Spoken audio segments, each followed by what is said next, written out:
Yo, Pinas, nakakasawa na to. Tuwing tag-ulan, baha, traffic, perwisyo. Pero teka, saan napunta ang pondo? Listen. Bilyones daw ang budget sa flood control ilalaan. Pero bakit tuwing ulan? Kalsada'y parang ilog na naman. Kontrata sa papel, puro press release lang. Pero semento'y manipis, parang tinipid lang. Mga politiko may niiti sa litrato, habang tao sa kalsada lulubog sa putik bro. Pondo raw para sa bayan pero pera'y binulsa. Kaya santaong bayan sila'y laging biktima. Baha ng korupsyon, umaagos sa nayon. Kalsada, komunidad, palaging binabaha ngayon. Saan napunta ang pondo? Sagot ay bulsa nila. Habang Pilipino'y nalulunod sa dusa.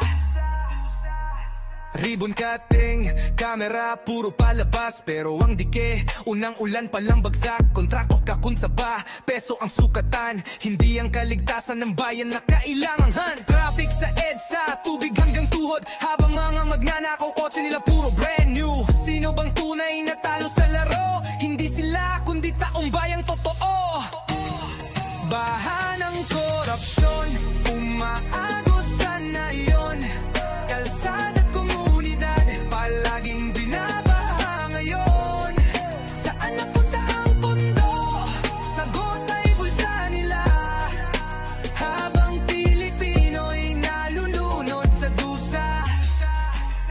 Kung tapapang proyekto, dapat likas ang tao. Pero puro bulsa lang, kaya't hindi umaasenso. Kailan titigil tong siklo ng kasinungalingan? Bangon bayan, oras na para lumaban.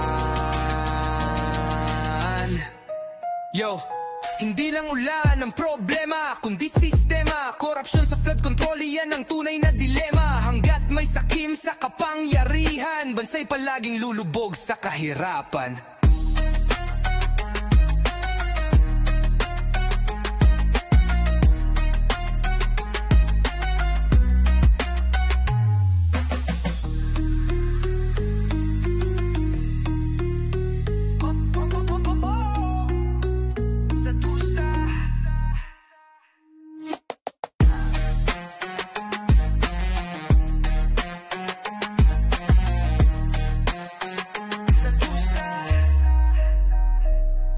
Kung tapat ang proyekto, dapat ligtas ang tao.